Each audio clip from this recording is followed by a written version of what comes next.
Today we continue our talk on the 4 foundations of mindfulness. Now, the benefit of the practice of mindfulness is shown by the words removing covetousness and grief in the world. So this is the benefit of the practice. So when a yogi practices mindfulness, and he is able to remove covetousness and grief, or he is able to prevent covetousness and grief from arising in his mind.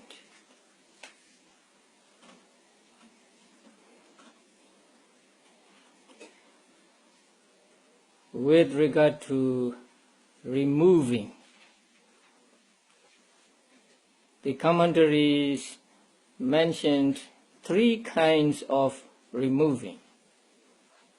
Now, the first kind we will call momentary removing, and the second temporary removing, and the third total removing.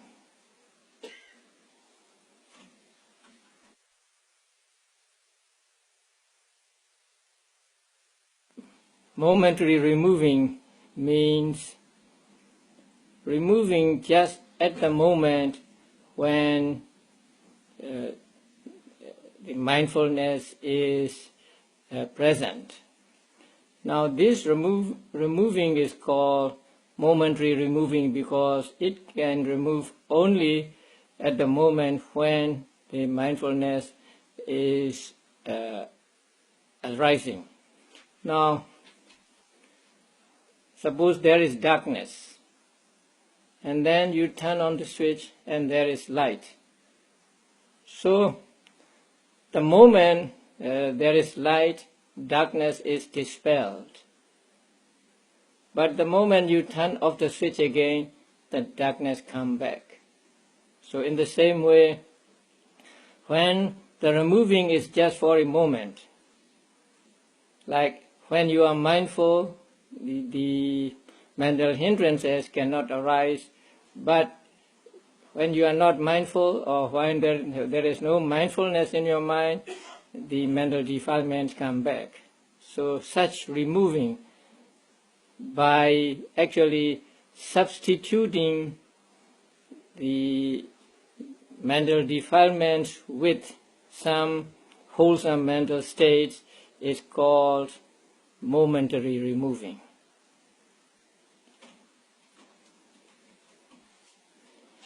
The second kind of removing, temporary removing, is preventing the mental defilements from arising for some time or for a longer period of time, longer than a moment.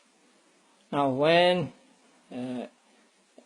let us say there is a pond, and in the water there are water plants. Now a buffalo would wade through the water and through the water plants. So when the buffalo goes through the water, the water plants are divided, and they will not come back together again for some time. Only after some time they will come back slowly and meet together. So in the same way, the temporary abandonment is abandonment for some time, so that the mental defilements will not come back again, say, for some time. The third kind of removing is total removing. Total removing means removing the mental defilements once and for all, so that they do not arise in the mind of a yogi again or anymore. The first kind of removing a yogi achieves when he practices mindfulness or vipassana meditation.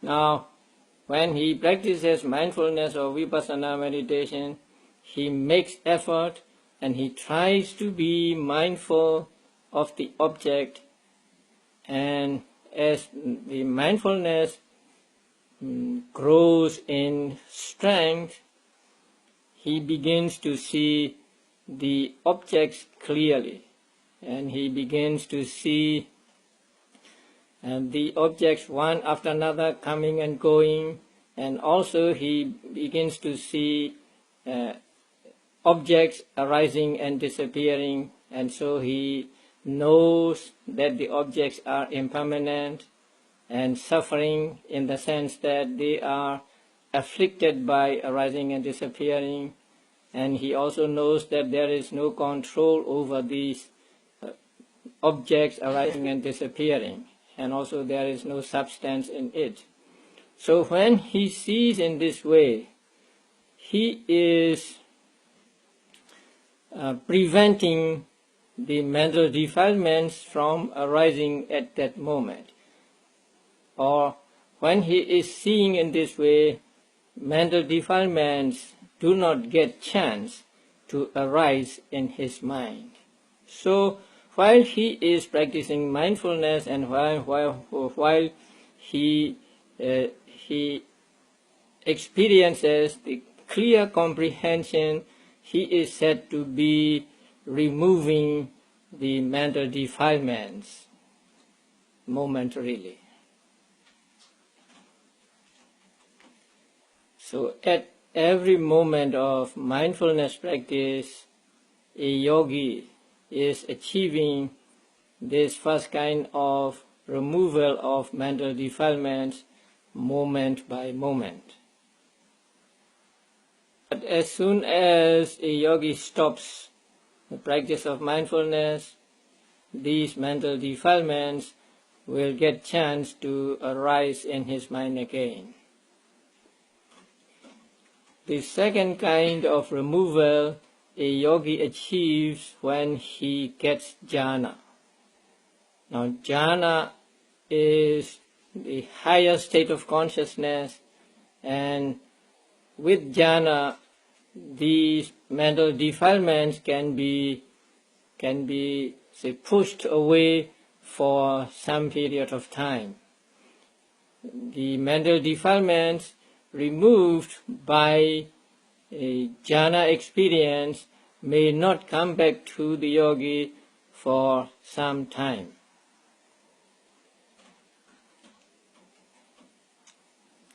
The third kind of removal, total removal, is achieved when a yogi reaches enlightenment. Now, at the moment of enlightenment, as I said before, a type of consciousness called path consciousness arises. And that path consciousness takes nibbana as object, and it removes or eradicates mental defilements. Now there are 4 stages of enlightenment, and at the first stage some mental defilements are eradicated, and at the second stage the remaining mental defilements are made weaker, and at the third stage some more mental defilements are eradicated or removed, and at the fourth stage all the remaining mental defilements are eradicated. So once eradicated, these mental defilements will not arise again in that person. So that removal is called the total removal.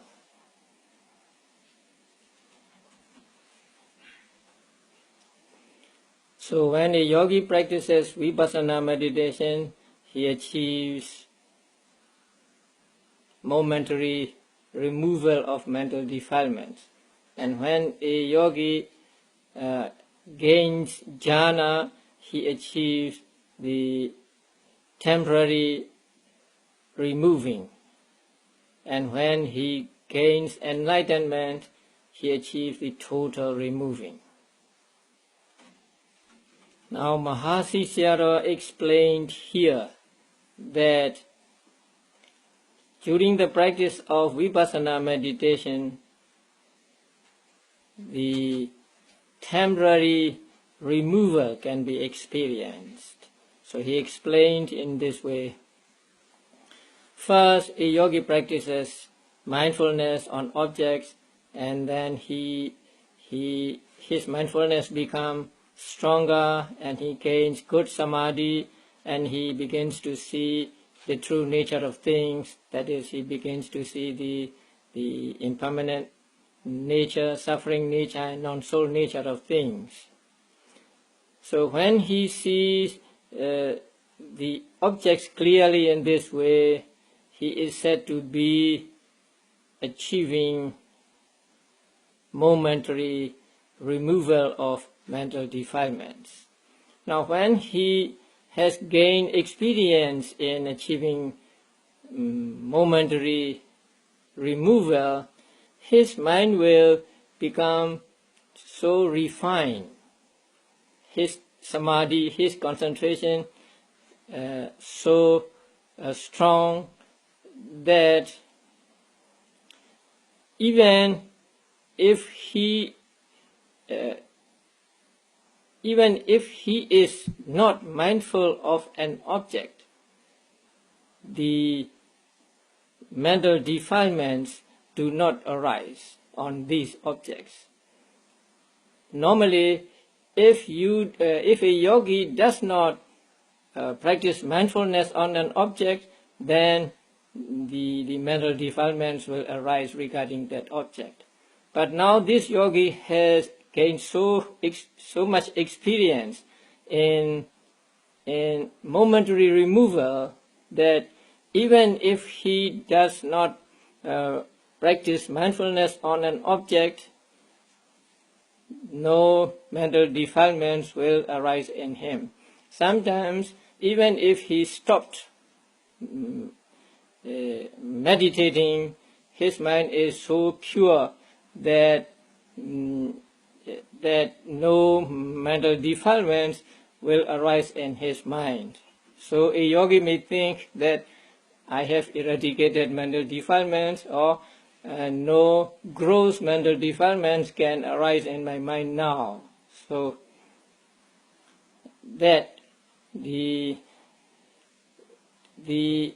ability to prevent mental defilements from arising even when they are not made the object of mindfulness is what we call temporary abandonment or temporary removal in the practice of vipassana. Again, please note that removing here means not giving the mental defilements chance to arise.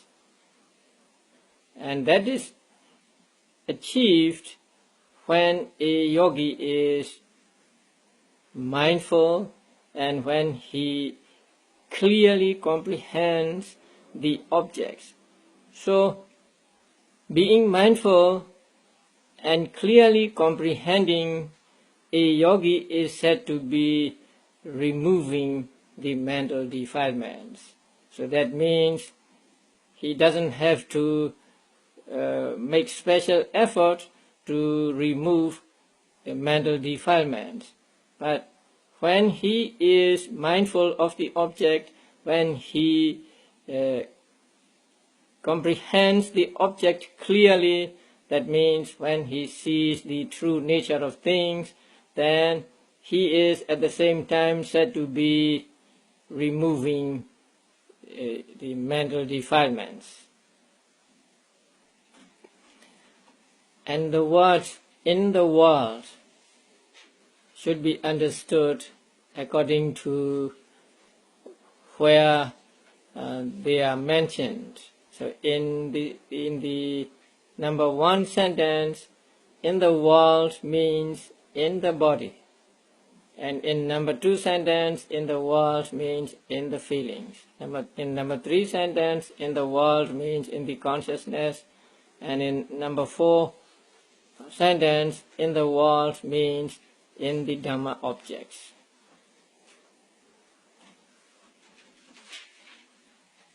So in number 1 sentence, Buddha said, a bhikkhu dwells contemplating the body in the body. So the word body is repeated. And that is for the observation to be precise. So the commentary explains that contemplating or observing the body in the body means observing the body in the body and not observing the feeling in the body, consciousness in the body, and Dhamma objects in the body.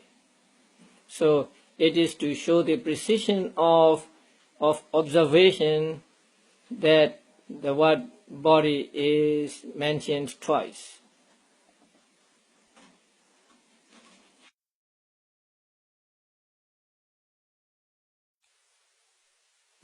In this sentence also, the word body is to be understood according to the context. Now, in the discourse on the 4 foundations of mindfulness, the body contemplation is described in 14 different ways.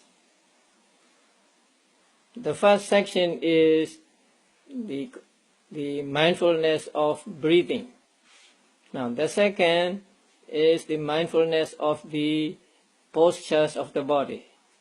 And the third is called the section on clear comprehension, that is mindfulness of smaller activities like going forward, going back, stretching, bending, and so on. And then there is a section on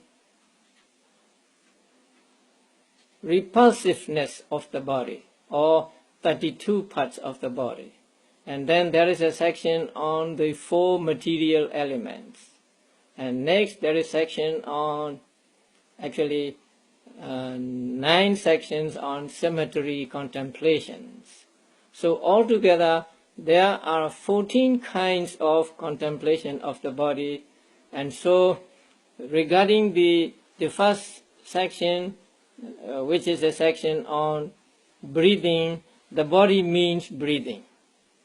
Now in the second section, where the postures of the body are mentioned, then the postures of the body are called body, and so on. So body may mean sometimes the whole body, but sometimes just the breathing in and breathing out, or say, stepping forward, going back, and so on. So when you are practicing mindfulness of breathing in and out, then you are doing the contemplation on the body. And when you are mindful of the posture, sitting, standing, walking, and lying down, you are practicing contemplation on the body. And when you are mindful of going forward, going back, stretching, bending, eating, and so on, you are practicing contemplation in the body. So there are altogether 14 kinds of contemplation of the body taught in this discourse. Now the last 9 contemplations of the body are called symmetry contemplations. Actually, that is the contemplation on the different conditions of the dead body. So first, it becomes swollen or festered, and then there are other conditions of the dead body until it is reduced to bones and powder. So the symmetry contemplations mean contemplation on the conditions of the dead body, say after the person is dead. Now, when you are mindful of the rising and falling movements of the abdomen, you are doing the contemplation on the body, that is mindfulness of the mindfulness of the air element. Now, you all know that there are 4 material elements: the element of earth, element of water, element of fire, and element of air. Among these 4, the rising and falling movements belong to the air element, because they are actually caused by the breathing in and out, and so they are called air element. And air element has the characteristic of extending, and it has a function of moving. So when you concentrate not on the abdomen actually, but on the movements, then you are concentrating on the air element, on the function of air element. So when you practice mindfulness of the rising and falling of the movement, you are actually practicing the mindfulness of the 4 elements, here mindfulness of the air element.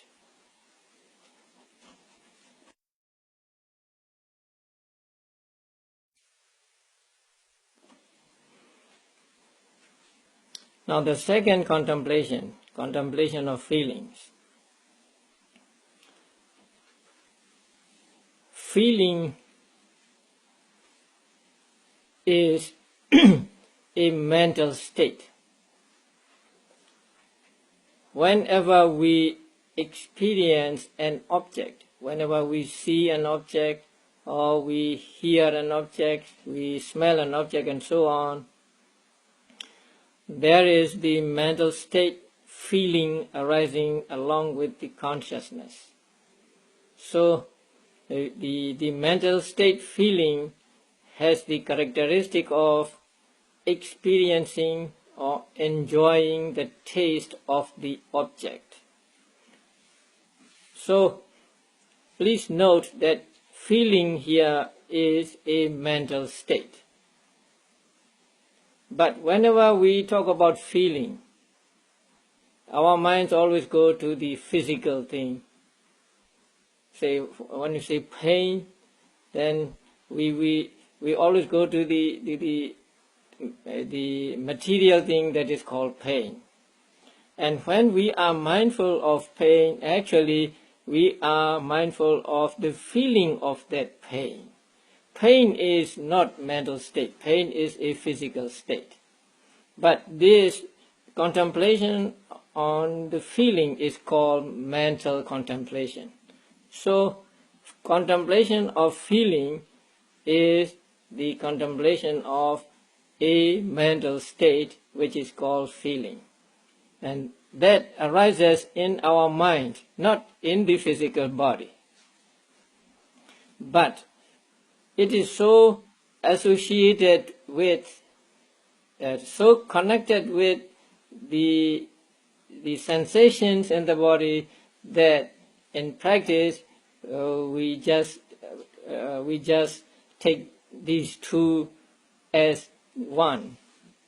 So when we say, when you have pain, concentrate on the pain and be mindful of it, and that means concentrate on the experience in your mind of that sensation and not that sensation actually. So the sensation, I mean something that is in the body. Now, when the material properties in the body are in good state, doing fine, then we don't feel any pain. But when we feel pain, that means the material properties in the body have become deteriorated or they have changed. So that is what we call pain or sensation. And the experience of that pain in our mind, experience in our mind of that pain is what we call feeling. So contemplation on feeling is a mental contemplation or contemplation of a mental object and not of the physical object. Basically, there are three kinds of feelings: pleasant, unpleasant, and neutral. And each of these three can be worldly and unworldly. So worldly feeling means feelings you experience when you are doing worldly things, when you are enjoying good things and so on. And unworldly feeling means the feelings that you experience when you are doing meritorious deed, when you are practicing meditation and so on. So with the three basic feelings, we say that there are 9 kinds of feeling, and there are 9 kinds of feeling taught in the discourse on the foundations of mindfulness. And whatever feeling there is, we are to be mindful of that feeling. So that is why when there is a feeling of pain, we try to be mindful, saying pain, pain, pain. Or when there is stiffness, then we try to be mindful of that stiffness, saying stiffness, stiffness, stiffness, and so on. Actually, whatever feeling there is, whether it is a pleasant feeling or unpleasant feeling or a neutral feeling, we are to be mindful of that feeling. Because if we do not practice mindfulness on feeling, we may have wrong notions of the feeling. That feeling lasts for some time, that feeling is good, and so on. So in order to see the true nature of feeling, we have to be mindful of the feeling. And contemplation on feeling is not to get rid of these feelings. Now, when there is pain, you are instructed to be mindful of that pain, or to make mental notes as pain, pain, pain, and so on. And many yogis think that it is to get rid of that pain that you have to be mindful of it, saying pain, pain, pain. But what the Buddha taught is different. So Buddha said, for the full understanding of these 3 kinds of feelings, you practice the foundations of mindfulness. So when there is feeling and you try to be mindful of that feeling, that means you are trying to see the true nature of that feeling. You are trying to see what feeling is, and you are trying to see that that feeling arises and disappears, and so that feeling is impermanent, and so on. So it is in order to understand fully in this way that you have to be mindful of feelings, not to get rid of pain or some unpleasant sensations.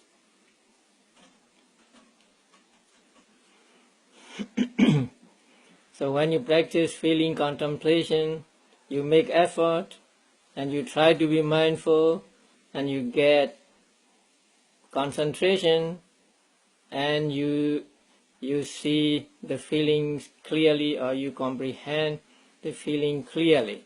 So when you are mindful of the feeling, when you are clearly comprehending the feeling, you are actually removing mental defilements regarding that feeling.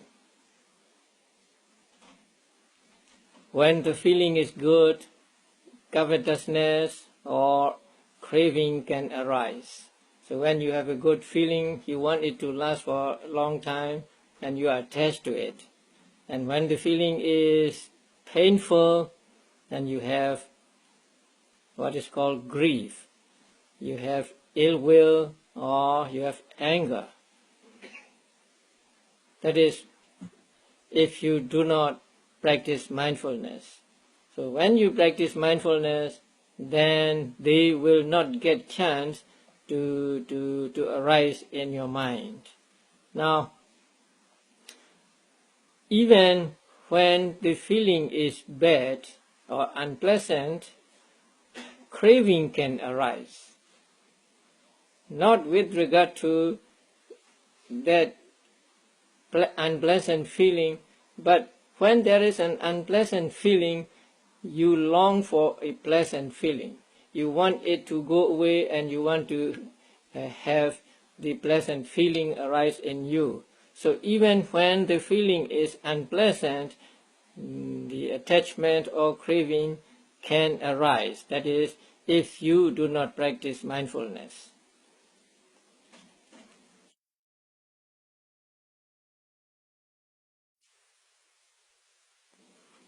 Now we come to the third foundation of mindfulness. Now you are practicing meditation, and you try to be mindful of the breaths or the movements of the abdomen. Then, after some time, your mind wanders, and you are aware of it, and so you make notes as wandering, wandering, wandering. Now, you are doing contemplation of consciousness when you are noting your mind like that, wandering, wandering, wandering.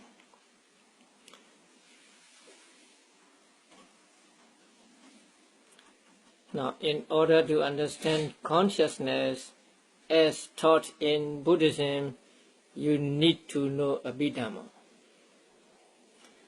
According to Abhidhamma, there are two things that are called nama, or mind. In Abhidhamma, nama is taught to be a combination of consciousness and mental factors.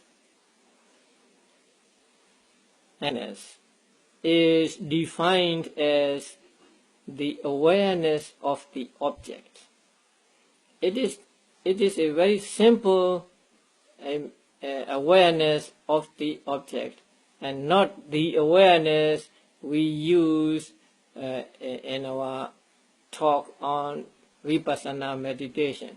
So when we talk about vipassana meditation, we say we try to be aware of the object, and that awareness is actually a mindfulness. But here, consciousness, when we say consciousness is the awareness of the object, it is just a mere awareness of the object, not actually at that moment, not actually knowing whether it is white or black or whatever, but just the awareness of the object. It's a very simple awareness of the object, and that is called consciousness or citta in Pali, in Abhidhamma. And this awareness of the object or consciousness is always accompanied by mental factors. Now, there are many mental factors. Actually, there are 52 that accompany different types of consciousness. Now, attachment is a mental factor. Hate or anger is a mental factor. Delusion or ignorance is a mental factor. Jealousy is a mental factor. And on the good side, say confidence is a mental factor, mindfulness is mental factor, understanding is mental factor, metta, non-hate is mental factor. So there are many mental factors. Some are good mental factors, some are bad mental factors, and some are common to both good and bad. So the consciousness is always accompanied by some of these mental factors. And when the consciousness is accompanied by good mental factors, then we call that consciousness good consciousness or wholesome consciousness. When the consciousness is accompanied by bad mental factors, then it is called unwholesome consciousness, and so on. Although consciousness and mental factors arise at the same time, consciousness is said to be their leader. Consciousness is said to be the forerunner of these mental factors. Because when there is no consciousness, there can be no mental factors. No mental factors can arise when there is no consciousness. So consciousness is said to be their forerunner or leader. And this consciousness is always with us. So long as we are living, we are never without consciousness.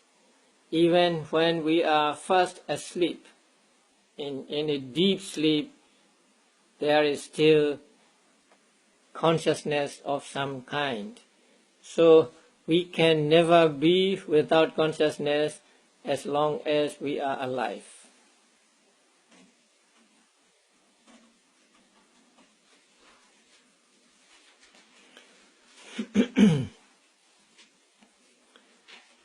So awareness of the consciousness or mindfulness of the consciousness is called contemplation on the consciousness, or the third foundation of mindfulness.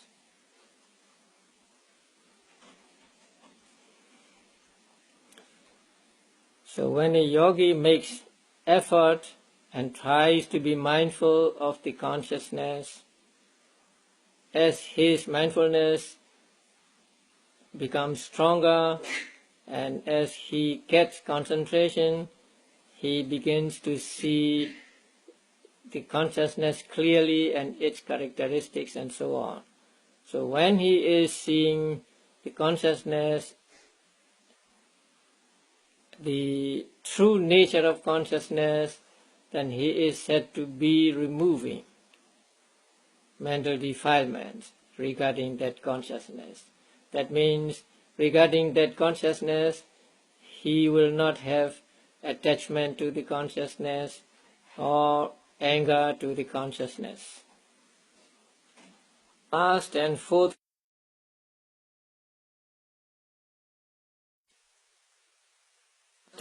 foundation of mindfulness is contemplation on the Dhammas, or on the Dhamma objects. Now, when we explain the discourses that are originally in Pali, and when we explain them in English, sometimes we have problems with the translation. Some words actually cannot be translated. One of such words is the word Dhamma. The word Dhamma has many meanings. It means differently in different places. So we cannot give just one meaning of the word Dhamma. Now when you say Dhammang Saranang Gacchami, I go to Dhamma for refuge, then Dhamma means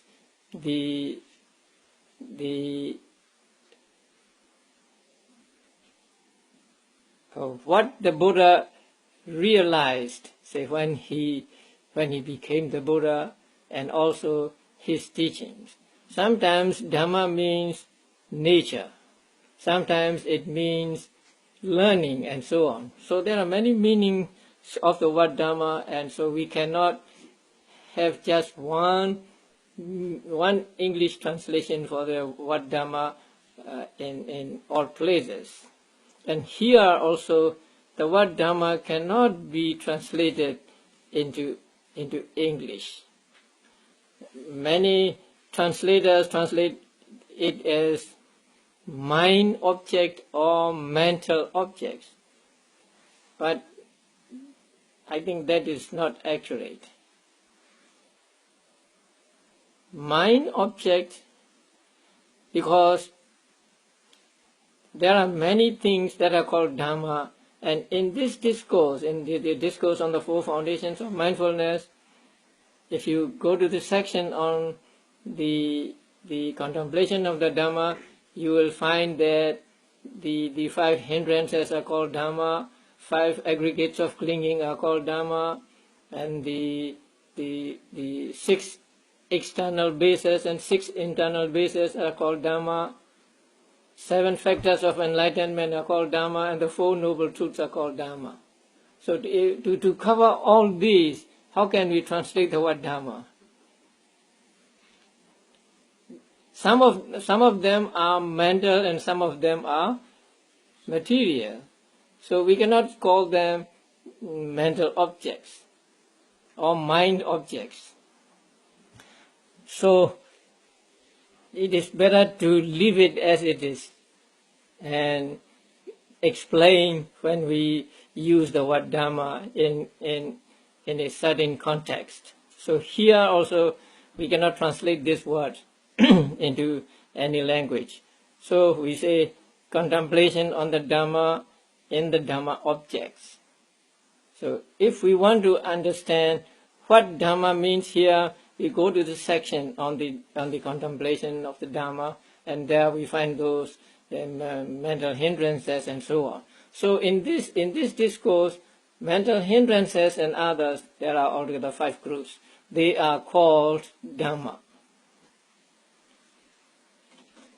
Like the word Dhamma, the word Citta, which is translated here as consciousness, is another difficult word to translate. But here many authors translate the word Citta as consciousness. Now here also, for want of a better word, we have to use the word consciousness for Citta. But again, it is not accurate. Now, as you now know, we are with consciousness always. Even when we are asleep, we are with consciousness according to Abhidhamma. But people would say when you are in deep sleep, you are unconscious, or when you have fainted, you are unconscious. So this word also is not actually accurate for the word Citta in Pali, but we have to use some English word for this word, and so the word consciousness is used. So when we use the word consciousness, it is important that we define it. We tell people what we mean by the word consciousness. Just using the word consciousness will not be enough, because people may misunderstand. So here in Abhidhamma, the English word consciousness is used for the word Citta, because there is no other better word for the word Citta.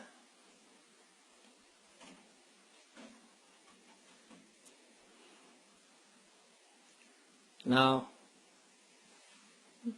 the objects represented by the word Dhamma are many, and the objects that are called Dhamma in this discourse overlap with the other objects of body contemplation, feeling contemplation, and consciousness contemplation. So suppose you are practicing meditation and somebody make a noise and you are angry. So how would you note? Angry, angry, or anger, anger. if you're making notes angry, I think you are doing the third foundation of mindfulness. Because I am angry means my mind is accompanied by anger. So it is very delicate. But when you are making notes as anger, you are doing the Dhamma object contemplation, or the fourth foundation of mindfulness. Because now you are taking anger, which is one of the mental hindrances, as the object of your attention. Although it is not important to find out what contemplation you are doing at the moment, it is still good to know, say, what contemplation you are doing. But please do not try to find out what contemplation you are doing at the moment. It will take you away from the real practice of mindfulness and drag you into thinking. So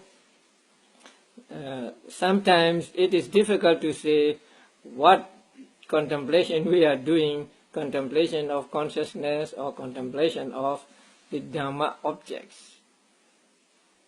But whatever object it is, so long as you are mindful, then you are doing the practice of mindfulness meditation. So you don't have to find out what contemplation you are doing at the moment. Later on, you may think about it. Later on means after the practice of meditation.